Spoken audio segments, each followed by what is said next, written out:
Mm. Vi tror att vi har med oss Lena Pettersson direkt från den israeliska hamnstaden Ashdod. Och vi ska höra med Lena om hon är med. Nej, jag tror knappast hon är med. Då ska vi ta och tala med Carl Bildt som vi har med oss här i studion. Välkommen hit Carl Bildt. Tackar. Du, vad säger du om det som har hänt nere i Gaza i morse?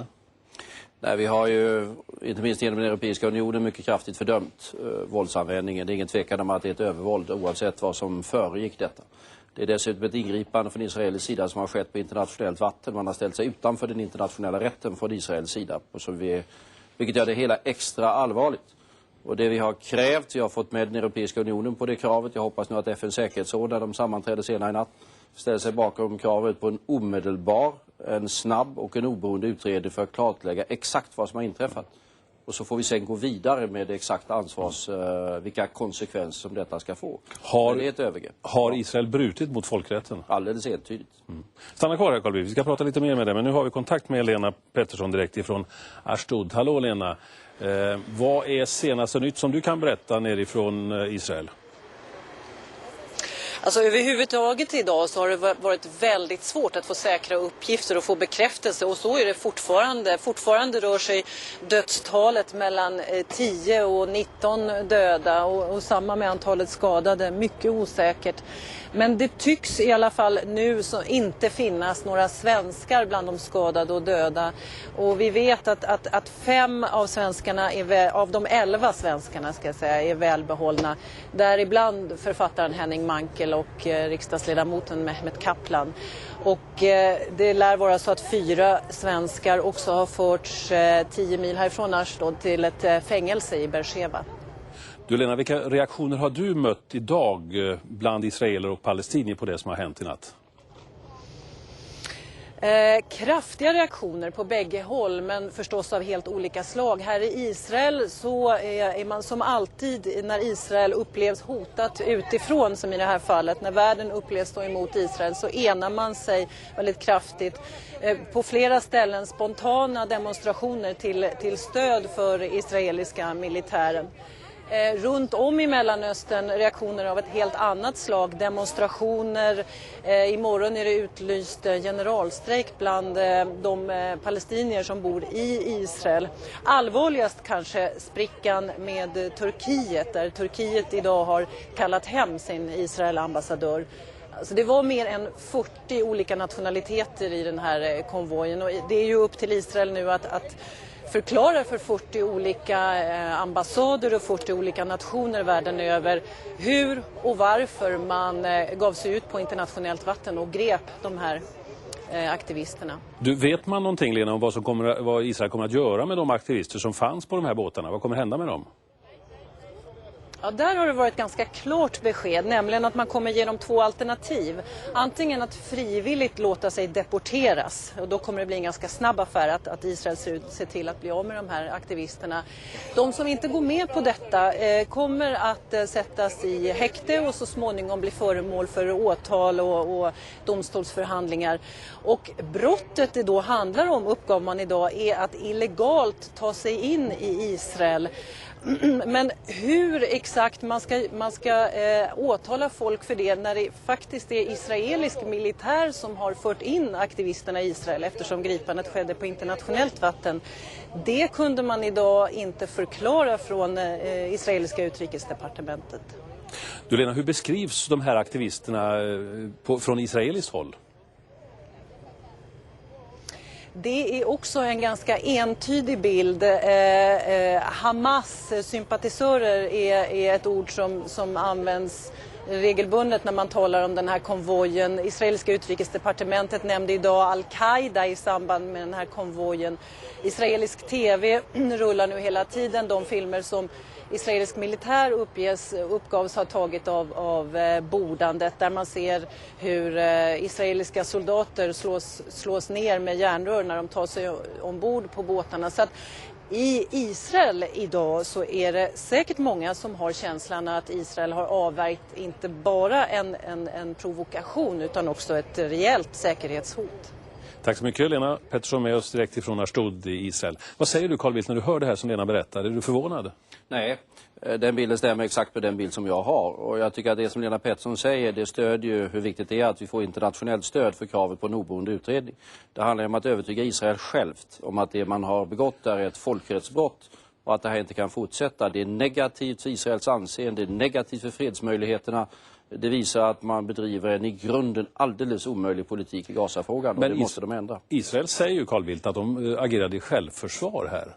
Ja, men låt en utredning visa det. Jag ser inget stöd för det överhuvudtaget. Sen är det ju, som Lena Pettersson också sa alldeles riktigt, det här att de ska föra personer till fängelse och åtala dem. När det är Israel som, du kan nästan säga, kidnappat dem på internationellt vatten.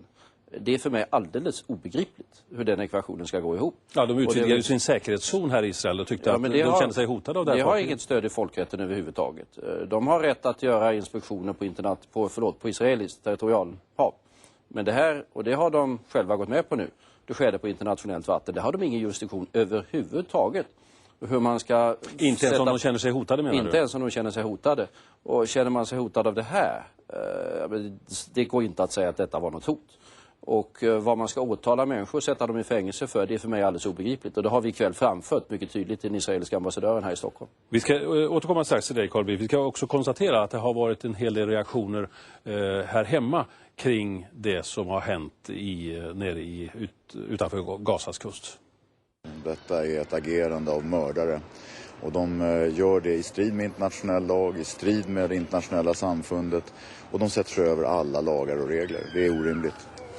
Tänk tanken att ett annat land, till exempel något land i Afrika, hade först utsatt ett område för så hårt tryck att man skapar social misär, och sen när man vill skicka förnödenheter dit skulle anfalla dessa och skjuta ihjäl människor. Hur skulle världen ha reagerat då?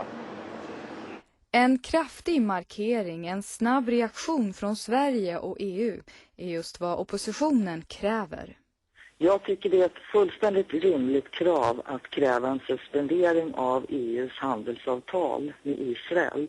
Jag tycker också det är befogat att Sverige kallar hem sin militärattaché. Så att kraven nu samfällt ifrån Sverige och ifrån EU måste vara mycket tydliga, mycket starka, mycket enade. Och blockaden mot Gaza måste upphöra. Bland de svenskar som deltagit i aktionen på ett av fartygen finns författaren Henning Mankell, och hans fru, regissören Eva Bergman, var idag mycket orolig och arg.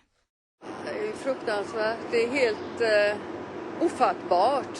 Men det är också en sån verklighet som palestinierna i Gaza lever under.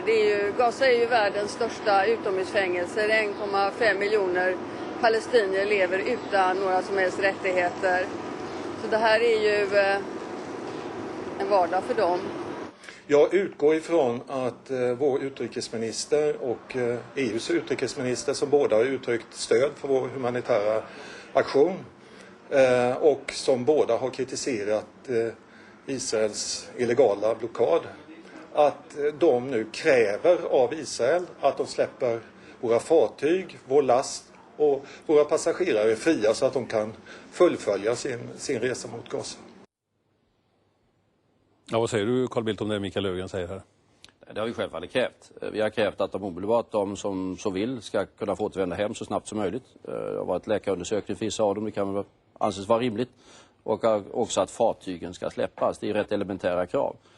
Sen är vi nu mycket engagerade med diplomatisk personal på plats för att få klarhet med de 11 svenskarna. Vi har väl klarhet om 9 av de 2 vet vi fortfarande inte. Det är de 2 som fanns på det turkiska fartyget har vi inte lyckats upprätthålla kontakt med. Vad säger du om det här med handelssanktioner då mot Israel?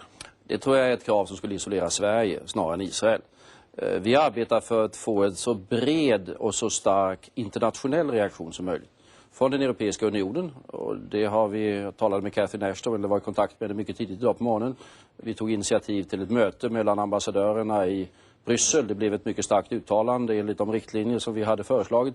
Nu är det vår förhoppning att FN:s säkerhetsråd, när de sammanträder senare i natt, ska ställa sig på samma linje som den Europeiska unionen. Det är bredden i den internationella reaktionen som jag tror gör effekt, inte om vi gör någonting isolerat svenskt. Nej, det verkar vara svårt. Det verkar vara få saker som biter på Israel. Vad tycker du till exempel USA borde göra? Bredden i den internationella reaktionen. I säkerhetsrådet sitter ju USA. USA har inte sagt så mycket än. Delvis på grund av att det är helgdag. Men när säkerhetsrådet sammanträder i natt så måste ju den amerikanska representanten säga någonting. Och vi hoppas intensivt att USA ska gå med på de krav som EU har ställt. Framförallt vad gäller utredningen och klargöra. Också att klargöra att detta är ett övervåld, klargöra att det är ett brott mot folkrätten på internationellt vatten. Sen kanske inte får de med på lika tydligt budskap som vi har när det gäller att häva blockaden av Gaza. Du tycker att USA borde skärpa tonen mot Israel?